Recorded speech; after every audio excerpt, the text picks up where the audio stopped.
Hello, everyone, and welcome back to day 45 of our Jewel Cichlid fry journey.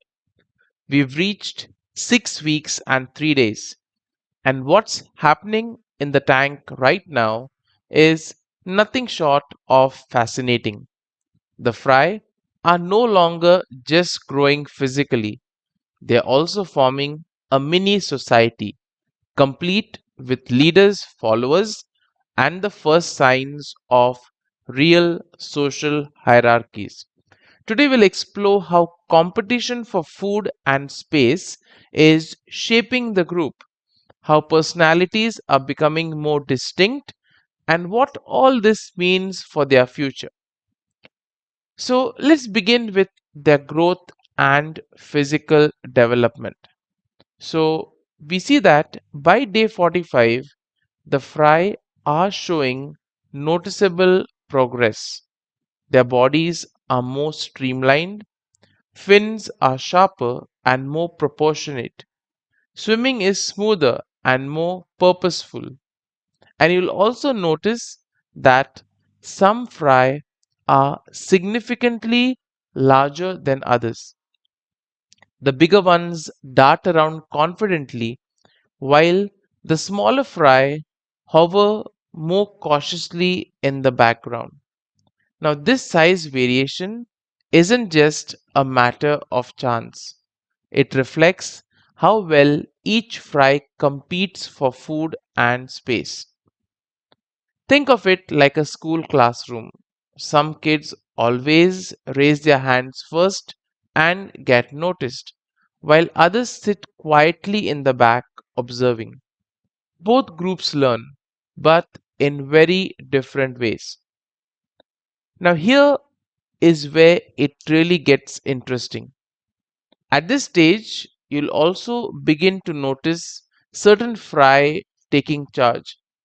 They rush forward at feeding time, they'll chase others away from prime spots, and they even begin to claim small zones in the tank.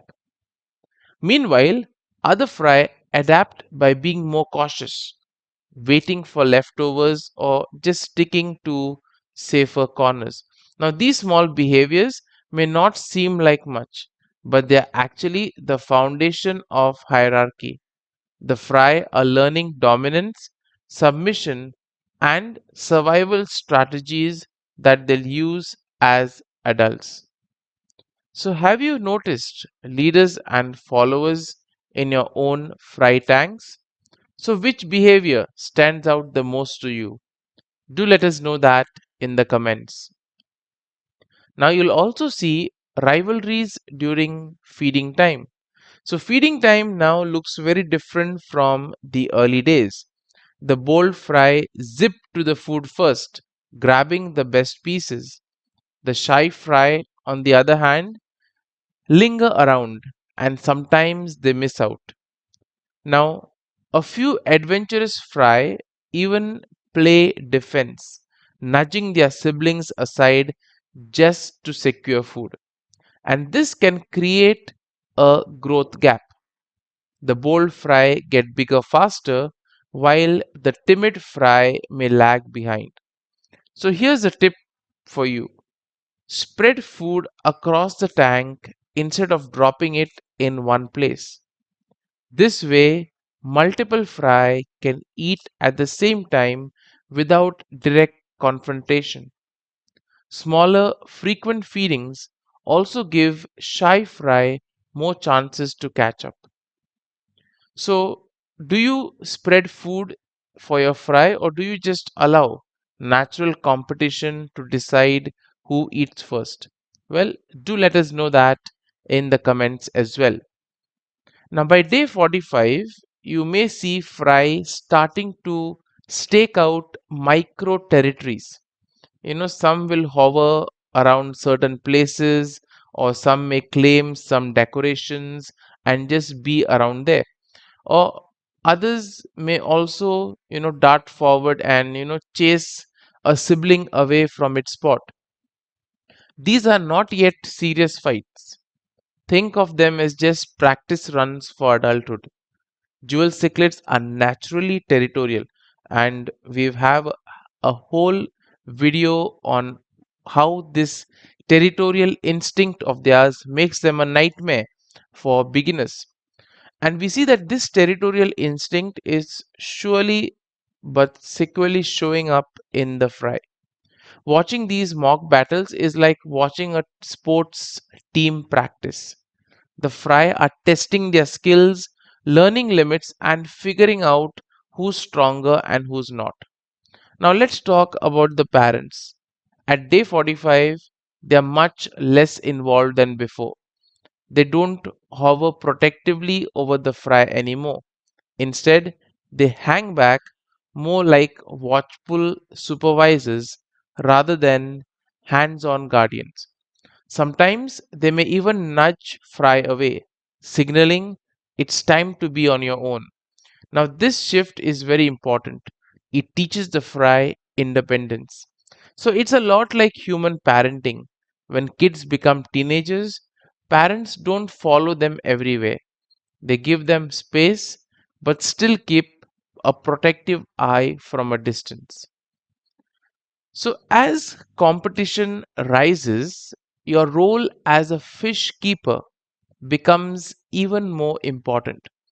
So, here are a few strategies that can help you to keep a balance in your tank.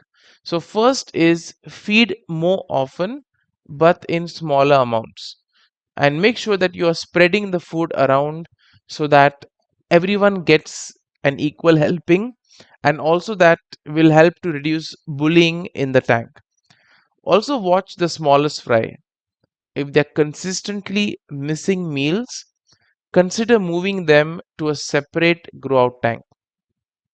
Now, observation is very important in the aquarium hobby. It's not just, you have change the water, feed them. No, observation, looking for those minute details makes a difference. And therefore, you should definitely observe how your fry are reacting to different situations. And also maintain a stable water balance and water quality. As you know, more fry, more food leads to more waste. So these small setups will ensure that all the fry, whether bold or shy, will have a chance to thrive. So, what have we learned at day 45?